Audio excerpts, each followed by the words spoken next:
셔서 일어나 걸으라 라는 제목으로 말씀 증거해 주시겠습니다.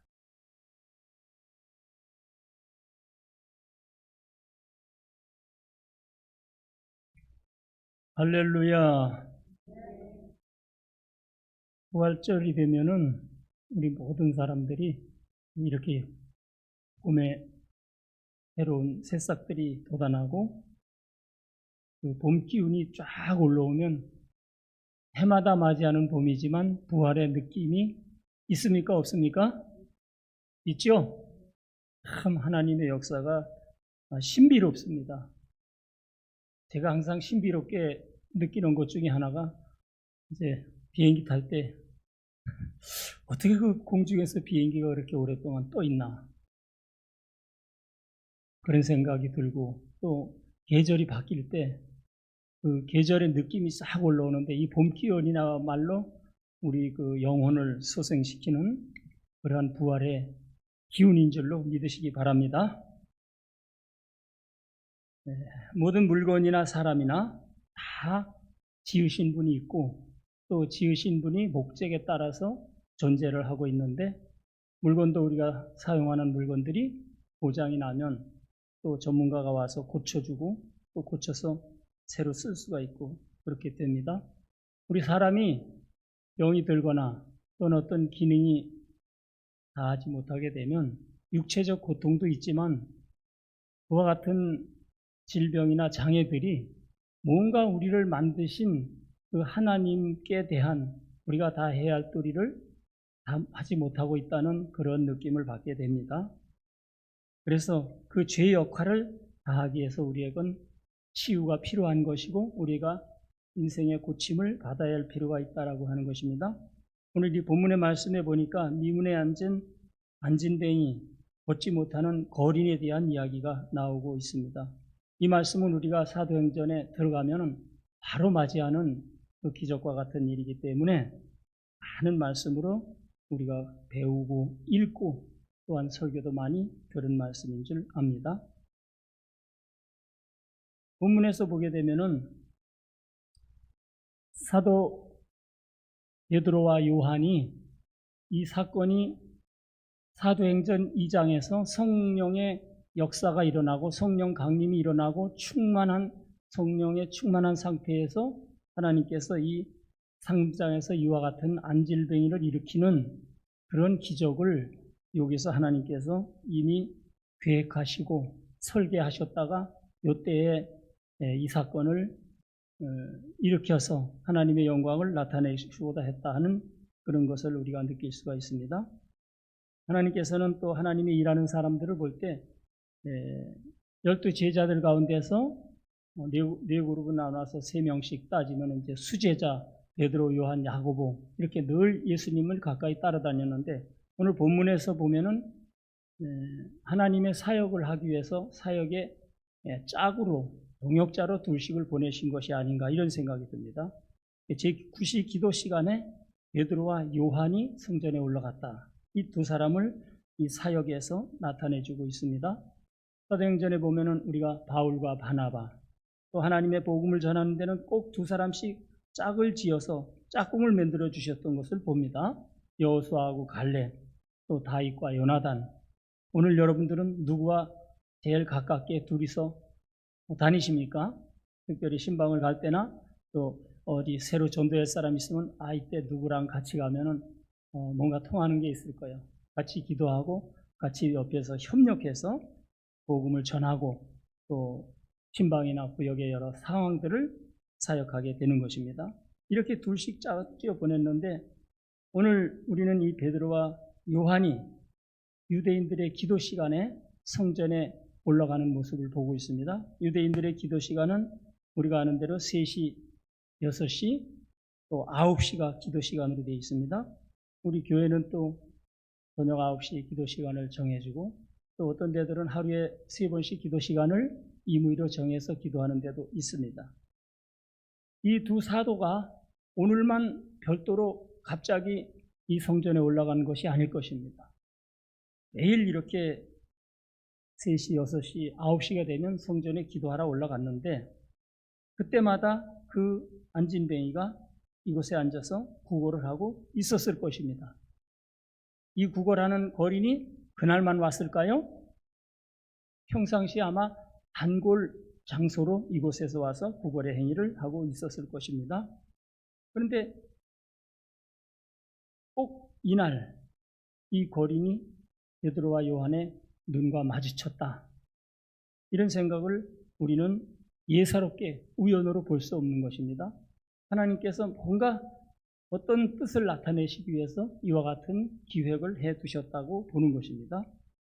성전 미문이라고 하는 것은 예루살렘 성전에 성지 순례도 많이들 우리 옛날에 갔다 오셨지만은 동서남북으로 문이 있는데 미문은 4대 문 중에서 남문입니다. 그래서 황금문이라고도 하고 그 문 높이가 꽤 높아서 한 23m 정도 된다고 그래요. 제가 재본 건 아닙니다. 그곳에 이 안진뱅이 거린이 앉아 있었다. 그런 말이 있습니다. 뉴욕에서 구걸하던 거린이 한여름에 보이지 않으면 그 사람은 휴가 중이다. 그런 말이 있고 또 거린이 로또 1등에 당첨되면은 제일 먼저 뭘 쇼핑을 할까? 그랬더니 황금으로 된 깡통을 구입한다 그럽니다. 구걸을 위해서.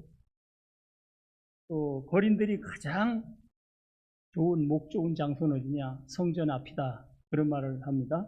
그런 유머가 있는데 이 안진뱅이 거리는 정말 장소는 가장 목 좋은 장소에 자리 잡은 것 같아요.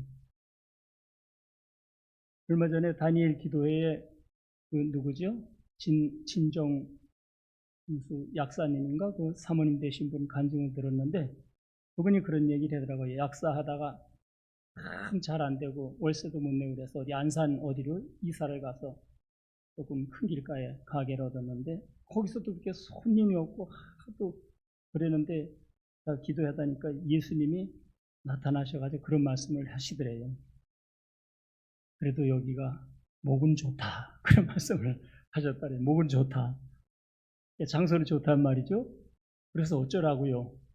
이제 그분이 거기서 기도하시고 그러다 뭐 생약도 하고 뭐 하다가 이제 환자들하고 상담하면서 있었던 얘기들을 유튜브로 다 해서 아주 유튜브의 신이 됐더라고요. 그래서 처음에 그분이 목사님 사모님인데 교회도 어려운데 20억을 생각해가지고 교회 짓는 20억을 자기가 내겠다고 조그만 약국하면서 그렇게 하다가 이제 간증 끄트머리에 하는 말이 지금은 1년에 200억을 바라본다고.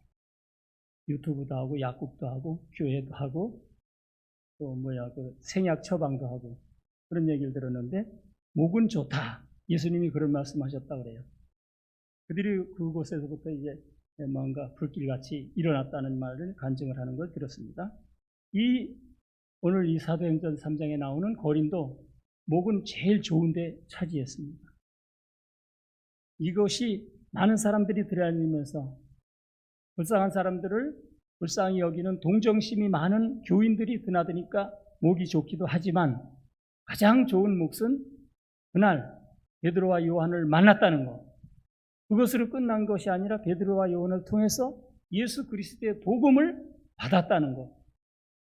그것이 가장 좋은 몫이 되는 것입니다. 여러분들도 그와 같은 좋은 몫을 만날 수 있기를 바랍니다. 오늘 우리는 이 세상을 살아가면서 내가 어느 위치에 있는가, 어느 자리에 있는가, 무슨 일을 할 때도 이 목이 좋은 명당이라는 것을 그냥 풍수지리적 명당이 아니라 여러분들이 그곳에서 일을 하면서 그것을 통해서 누구를 만나느냐, 좋은 사람을 만나는 것도 명당일 것이고 진짜 복음, 예수님을 다시 한번 만나는 것도 여러분들이나 저는 한때는 또 예수님을 뜨겁게 만났던 경험들이 다 있을 것입니다. 근데 은사라는 것은 또 은혜라는 것은 성령의 역사라는 것은 한번 뜨거웠다고 그것이 계속 지속되는 것이 아니라 우리가 영적으로 갈급함이 시들어지면 그것이 또한 소멸이 되는 거예요. 우리가 지금 소멸되는 되었던 은사를 다시 불러일으킬 필요가 있다라고 하는 것입니다. 이 미문에 앉은 안진뱅이도 하나님을 안 믿었다고 볼 수는 없어요. 성전 앞에 있는 사람이 하나님을 안 믿었겠어요? 들어오면서 나가면서 안에서 부르는 찬송 소리, 또 뭐 지금처럼 옛날에는 꽉 방음 장치가 돼 있는 것도 아니고 안에서 하는 랍비들의 해당장의 목소리를 다 들었을 것이에요. 하나님을 믿고 있지만 그것은 들은 믿음이지 자기를 이렇게 일어나서 뛰고 걷게 할 만한 영적으로도 그와 같은 믿음이 되지 못했다는 것을 증명해주고 있는 것입니다. 어쨌든 이 거린이 명당 자리를 차지했는데 자기가 스스로 걸어올 수는 없었잖아요. 누가 가족이나 동료들이 이동해 줬거나 또 아니면 부목님이 앵벌이를 시키기 위해서 데려다 놨을 수도 있어요. 어쨌든 이 귀한 장소에 온 이 사람은 운명이 운수대통한 것입니다. 2절에 보게 되면은 우리가 이 안진뱅이라는 그 장애인, 저도 지난 한 달간 장애인들과 좀 생활을 하다 왔습니다. 여러분 제가 저기 여주에서 이제 교회에서 설교할 때 이게 누가 대표기도 나온다 그래서 여기서 사회 보다가 뒤에 의자에 가서 앉는데 저도 모르게 이렇게 걸어가서 앉더라고요. 그리고 안일고 목사님이 안 보이시니까 꼭 그 자리에 앉았다 나올 때 똑바로 나오시고 뒤로 가실 때도 이렇게 똑바로 가서 의자 정확히 앉으시는데 그거 참 사람이 희한하다 이런 생각이 들었어요. 제가 왜 이렇게 뒤로 걸어갈까? 장애라는 것은 우리 삶에 있어서 얼마나 불편하고 또는 주변으로부터 모멸을 당하는 그러한 그 형색인지 모릅니다. 우리가 장애도 여러 가지 장애 종류가 있습니다. 지금은 시각장애, 청각장애 또는 지체장애 이것만이 장애가 아니라 장애도 엄청 많은 분야가 있어요.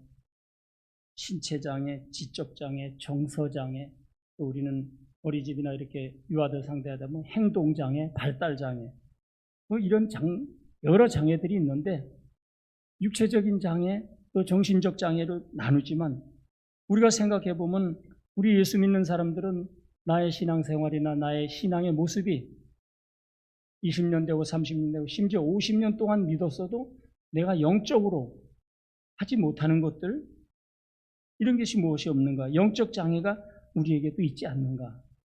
이런 생각을 같이 해보게 되는 것입니다. 내가 믿음 생활을 하고 또 모태 신앙도 가졌지만 기도 생활이라든가 또 하나님 앞에 내가 어떤 부름 받아서 봉사나 전도나 이런 모든 일들에 있어서 오직 나 하나를 살기 위해서 내 생활, 내 가족, 또 나만 생각하고 살아가고 있지 않는가. 이런 것도 어떻게 보면 은혜 받은 사람으로서 예수님이 우리 속에 들어왔고 내가 예수님의 사람이 됐다라고 한다면 그런 부분도 우리에게 있어서는 영적인 부분적 장애가 있는 줄 압니다. 여기서 이제 베드로 요한이 미문에서 올라가니까 이 구걸하던 거린이 베드로와 요한을 바라봤습니다.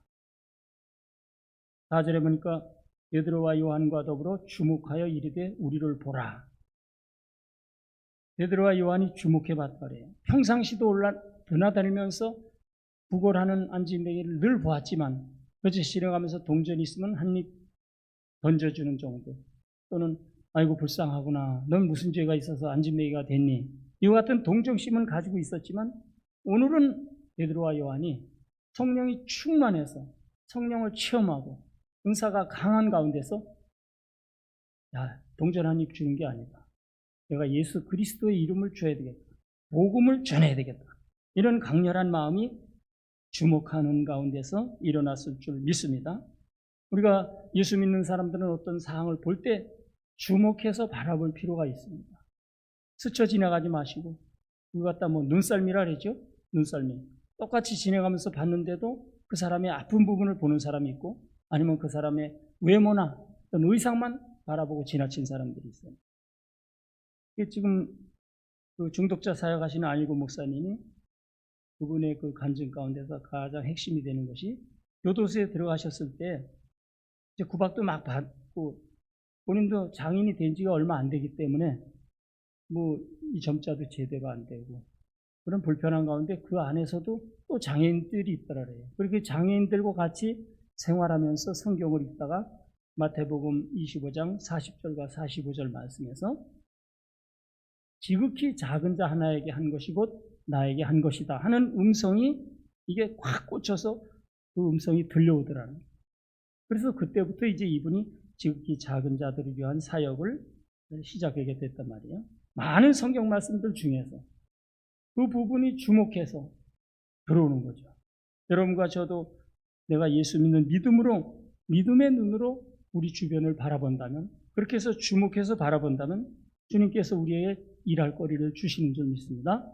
우리가 구역 또는 여러 가지 전도에서 활동하시면서 똑같은 어떤 한 사항을 봐도 어떤 분들은 그것을 주목해서 봐가지고 이게 찾아가야 되겠네, 내가 꼭 만나줘야 되겠네, 이와 같은 것이 주목해서 바라볼 때, 예수님의 심정으로 바라볼 때 그와 같은 생각이 드는 것이죠. 마태복음 14장 14절에 보면 예수님께서도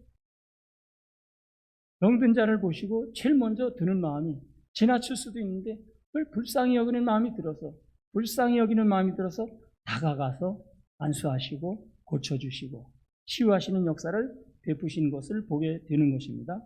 여러분과 저의 눈이 육신으로만 보고 끝나는 것이 아니라 예수님의 심정으로 어떤 부분, 사항들, 사람을 바라볼 때에 주목해서 바라보실 수 있는 여러분들이 되실 수 있기를 바랍니다. 또 사람만이 아니에요. 물건에 대해서도, 사물에 대해서도 주목해 바라보는 사람들이 그 속에서 신기한 아이디어라든가 발명 같은 걸 많이 해요. 제가 그 선교에 있던 사람 중에 한 사람이 교도소에서 1년 반인가 있다 나온 사람인데, 교도소에 있으면서 자기 잠도 안 자고 연구를 했다래요. 개발했는데 자기가 뭐 4가지를 신기한 저기를 개발했다고 해요. 개발을 했다는데,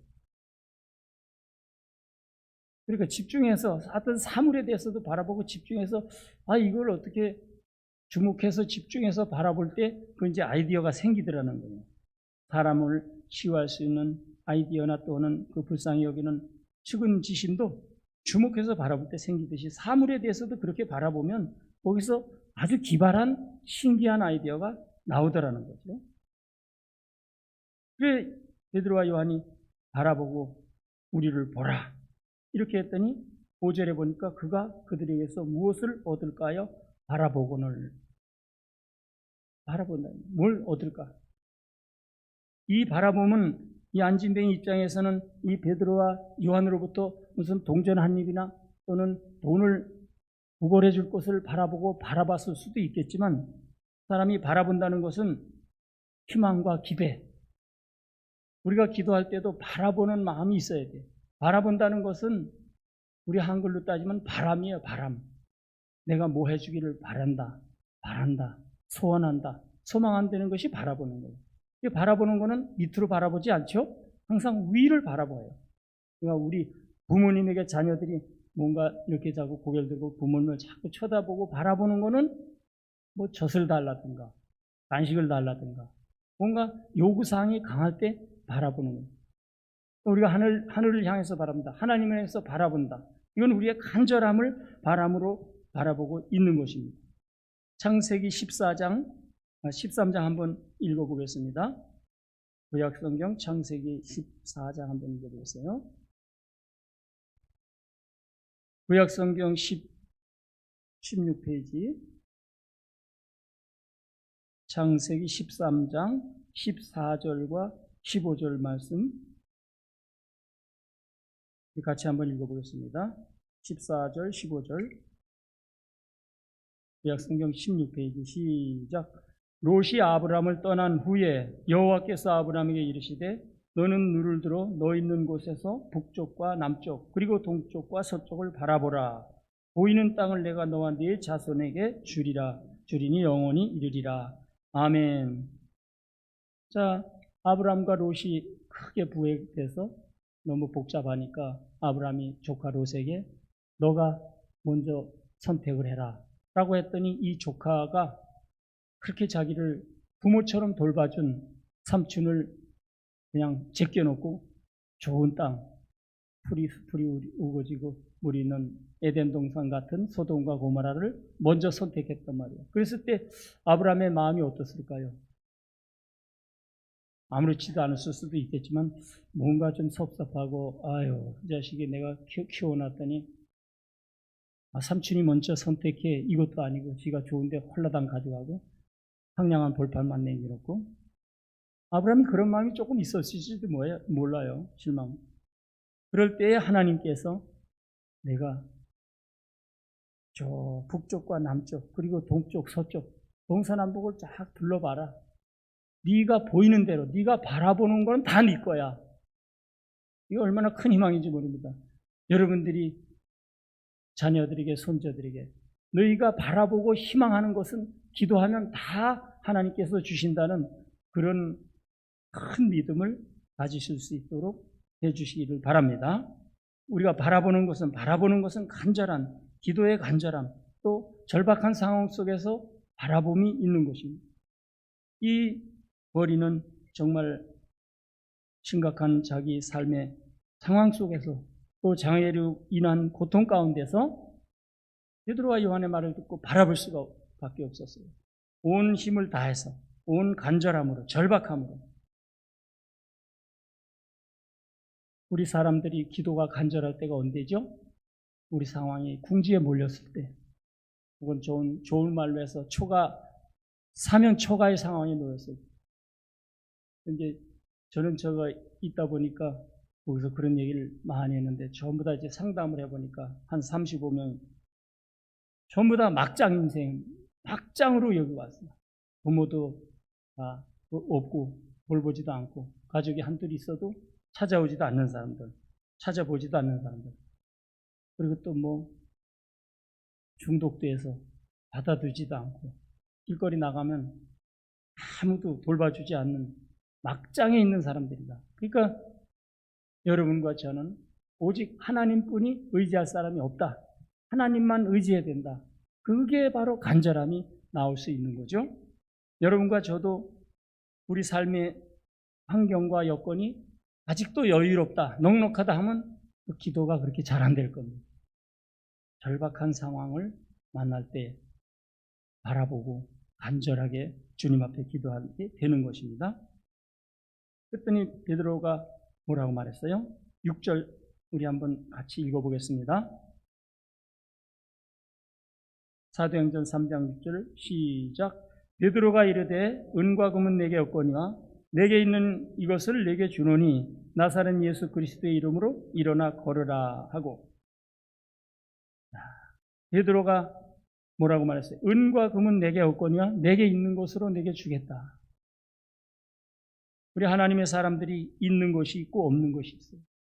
물론 우리가 삶 안에서 지금 축복을 받아서 많은 것들을 가지고 있는 분들도 있겠지만 그것이 내가 내 마음대로 쓸 수 있는 재물이고 내 것이라고 생각한다면 넉넉함이고 물질적 풍요가 되겠지만은 그런 모든 것들을 하나님 앞에 돌리고 어떻게 보면 우리가 세상 사람들과 비교해 봤을 때 가진 것이 많지 않아요. 또 넉넉한 것들이 없어요. 또 권력도 없어요. 그러나 베드로가 하는 말은 내게 있는 것을 너에게 주노니 예수 그리스도의 이름으로 일어나라. 오늘 정말 여러분과 저 속에는 이 두 가지 중에 어떤 것이 있습니까? 한번 우리 믿음의 생각을 한번 다시 정돈해 봐야 될 줄 알아요. 어떻게 보면 나 이거 두 가지 다 있는 것 같은데 그죠? 옛날엔 안 그랬는데 예수님 처음 믿을 때는 가진 게 아무것도 없었는데 난 이제 예수님만 필요해 하고 예수를 믿기 시작했는데 또 이제 나름대로 축복을 받고 또 열심히 드리려서 이제 가진 거 좀 많아졌죠. 아직도 어려우신 분들이 많이 있지만 그러니까 우리가 간절한 기도가 잘 안 되는 거예요. 기도하자고 모여도 기도할 얘기가 없는 거예요. 중언부언하고 몇 마디 하다가 기도할 거리가 없고 간절히 해야 될 것이 없어요. 그러나 또 여러분들 할머니 되신 분들, 할아버지 되신 분들 이제 한번 다이려 돌아봐요. 또 자녀들, 또 손주들 이거 생각하면 간절하게 기도 안 할 수가 또 없는 거예요. 그렇죠? 그들의 장래가 불투명하잖아요. 어디로 튈지 모르잖아요. 또 게임 같은 거, 스마트폰. 지금은 가만히 보니까 이 스마트폰이 우상이에요, 우상, 스마트폰이. 저도 거기 있으면서 참 놀랐습니다. 아주 별천지를 경험하고 하룻밤에 그 남의 돈 가져온 걸 갖다 싹 스마트폰으로 다 뭐 도박해가지고 다 날려버리고 그런 애도 있고. 그러니까 이제 그건 다 뺏을 수가 없잖아요. 학교들도 요새 그렇다고 그래요. 학교들도 선생님들이 뭐 조금 제지하면 바로 인권위에 고발한대요. 거기서도 그렇더라고. 나 그게 신기한 게 정신이 한 50%는 이상된 사람인데 뭔 이렇게 좀 얘기하고 야 그거 하지만 너 자꾸 그렇게 하면 안 돼 하고 뭐 이렇게 그럼 지가 이제 제가요 지난번에 저 미국에 있을 때요 그래 해가지고요 인권위원회 제가 했는데 인권위 애들이 와가지고 제대로 조사도 안 하고 어쩌고저쩌고 고발을 한다는 거예요. 학생들도 뭐 떳떳하면 인권위에 고발하고 이게 교육도 안 돼요. 중독자 치유 얼마나 어려워졌는지 이 스마트폰 때문에 그러면 또 인권위에 고발하는 것 때문에 그러고 보니까 몇 년 전에 한 5, 6년 전에는 이렇게 뭐 저도 관심도 잘 없었지만 이렇게 옆에서 보면은 그래도 조금 질서가 있던데 이제는 스마트폰하고 그다음에 또 정부에서 돈을 또 개별적으로 주는 게 좀 있더라고. 그러니까 이게 관리가 안 돼 단속이. 오히려 교도소에 있는 분들은 갇혀 있으니까 술이나 담배나 일체 못 먹으니까 괜찮은데 이건 지 돈이 있으니까 몰래 가서 그렇게 하고 그런 걸 볼 때 우리나라가 지금 전 세계적으로 마찬가지. 미국에서 온 친구도 그러더라고요. 미국은 더해요, 목사님. 그거 맞는 거예요. 기독교 신앙에서도 지금 말할 수가 없어요. 하나님을 제대로 믿는 구석들이 없고 미국에도 지금 얼마나 그 기독교를 탄압하는지 규제하는지 학교에서 성경을 못 가르치게 하고 예배를 못 보게 하고 그런 부분들이 있는데 너무 많이 가지고 있어서 오히려 우리가 예수님을 잊어버리지 않는 것이 아닌가. 오늘 우리가 가지고 있는 것과 없는 것을 우리가 한번 분별하고 내 마음 가운데서 정돈을 해야 될 줄 믿습니다. 여러 가지 많은 것을 가지고 있는 것이 중요한 게 아니에요. 탈무드에 나오는 좋은 예가 있지만 어느 부자가 해외 여행을 다니다가 죽음의 위기에 처했을 때 자기 종에게 유언을 했어요.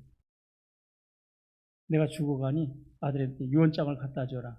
유언장에다가 내 모든 재산을 이 하인에게 전부 다 상속하노라. 그래서 보내서 그 아들이 그 유언장을 보고 너무 충격을 받고 놀랬다 그러잖아요. 우리 아버지가 내 친아버지 아닌가?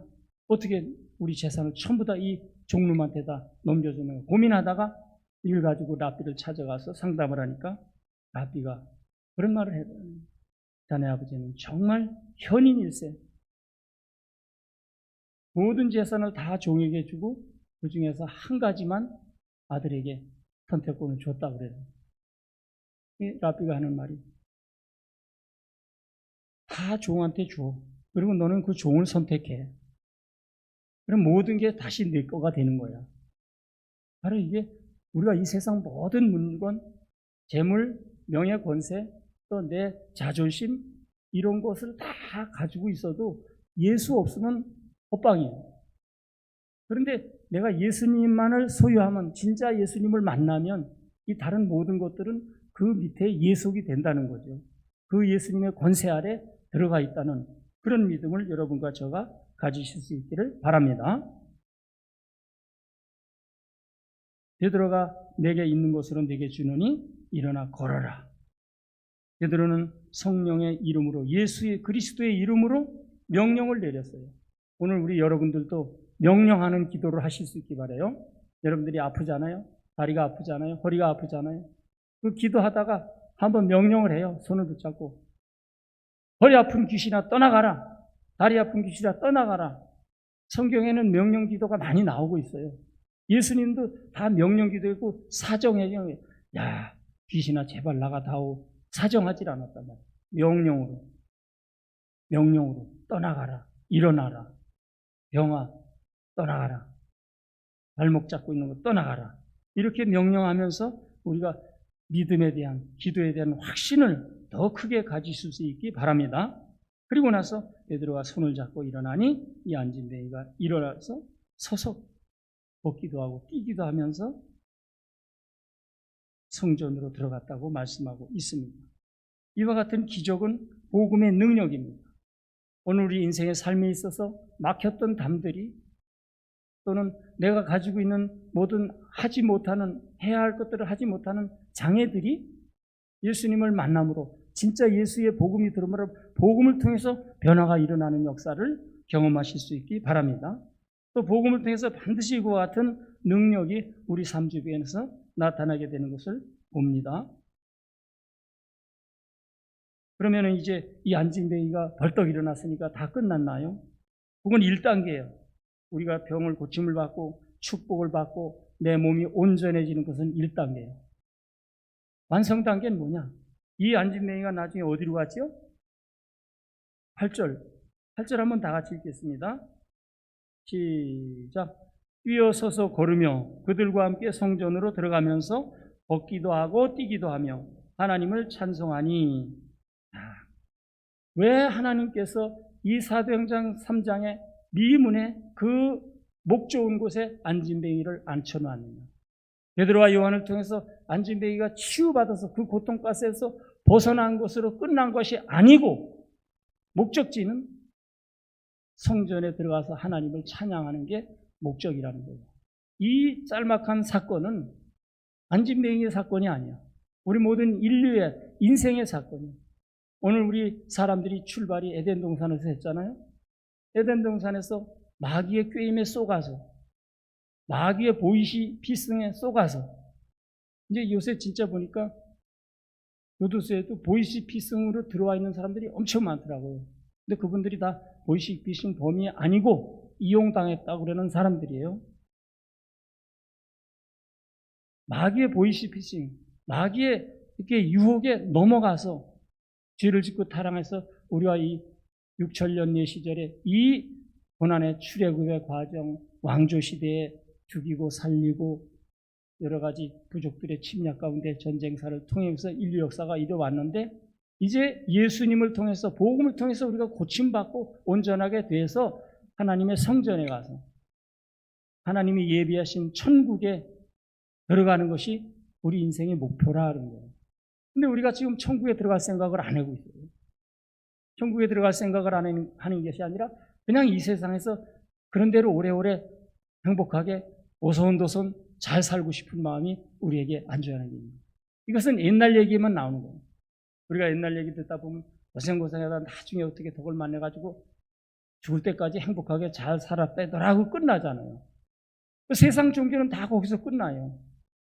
여러분, 다 종교하고 우리 기독교가 다른 게 뭐죠? 하나님이 세상을 창조하셨다는 거예요. 하나님의 아들로 예수님이 성육신 하셨다는 거예요. 여자의 후손. 그리고 죽었다가 부활하셨다는 거예요. 그리고 재림해서 천년왕국을 누린다는 거예요. 이거는 다 종교에 비슷한 이론도 없는 거예요. 그렇다면 우리 성도들은 안진뱅이가 병 고쳐가지고 바로 자기 어머니 아버지 앞으로 집에 있는 기다리고 있는 자식들이나 그걸로 가지 않고 성전에 가서 하나님 앞에 찬양했다는 것이 우리 모든 인생이 우리가 예수 믿고 하나님 나라에 들어가는 것이 목적이라는 거예요. 우리는 거기에 대한 미래를 바라보고 하나님 나라를 바라보는 신앙이 될 때 우리가 지체하지 않고 지치지 않고 넘어지지 않고 끝까지 뛸 수 있는 줄 믿으시기 바랍니다. 아멘. 자, 끝으로 우리는 생각하면서 하나님께서 이와 같은 사도행전 3장의 사건을 계획하시고 설계하시고 사도행전 2장에서 성령의 역사가 나타나므로 성령의 충만함을 받은 베드로와 요한을 통해서 이 뜻을 완성해서 이 안진뱅이를 일으켜서 성전인 새 예루살렘 새 땅 또 우리에게 예비하신 요한계시록의 천년왕국과 같은 하나님의 나라를 이루시는 것이 목표일진데 오늘 우리 성도들의 목표 지점이 하나님 나라에 소망을 두고 살아가는